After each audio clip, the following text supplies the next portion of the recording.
Here's a prediction I'll stand behind. Within 3 years, most high-performing teams will have at least one AI system that functions as a named contributor, something with a defined scope of work, measurable outputs, and a clear accountability owner. Some teams are already there. They've got an AI that drafts the weekly client summaries, an AI that handles first-pass financial analysis, an AI that flags compliance anomalies before anyone asks. And the managers running those teams are navigating something genuinely new.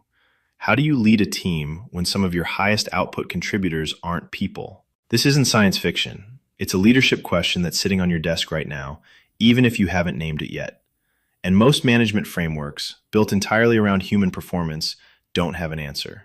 So let's build one. By 2027, according to MIT CISR research, 72% of employees will collaborate with generative AI in some capacity. Around 40% of roles in the world's 2,000 largest companies will involve direct engagement with AI agents by 2026. We're not headed toward blended human-AI teams. We're already there in most organizations. We just haven't updated our management language to match. Here's what's interesting. A Workday survey found that 75% of employees say they're comfortable working alongside AI agents, but fewer than half view those agents as full members of the workforce. And when AI handles high-stakes decisions without transparency, trust drops sharply. That gap between comfort with AI and genuine integration of AI into how a team works is a management problem, and it's yours to solve. When AI functions as a genuine team contributor, not just a tool people use occasionally, but a system with defined responsibilities and measurable outputs, 4 things change that your management framework has to account for. First, accountability becomes more complex. When a human makes a mistake, there's a clear path: feedback, coaching, correction. When an AI produces a wrong output that a human then acts on, the accountability question is murkier. Was it the AI? The person who didn't verify it? The manager who didn't set verification protocols? You need to answer that question before it becomes a real incident, not after. Second, performance standards need updating. Your human team members are being evaluated on outputs that were calibrated before AI was part of the workflow. If AI is now handling the first-pass analysis, what are you expecting from the human analyst on top of that? The performance bar has moved. If you haven't updated your expectations explicitly, you're either setting your people up to underperform by the old standard or letting them coast on AI outputs that you can't actually verify. Third, team culture has to adapt.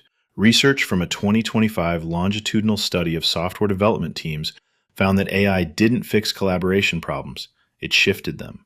Teams that had clear communication norms before AI integration maintained or improved performance. Teams that didn't saw existing friction amplify. AI doesn't fix a broken team culture. It inherits it. Fourth, trust dynamics change in both directions. Your team's trust in AI outputs will be calibrated by experience. Early on, people tend to over-trust or over-distrust, neither of which is useful. Your job as a leader is to calibrate that trust through structured debriefs, explicit verification requirements, and a culture where the AI said so is never the final answer on a consequential decision. Here's the operating model I'd suggest for any leader managing a team where AI is a genuine contributor. Define the AI's scope explicitly. What decisions can the AI make? What outputs require human review before action? What data can it access?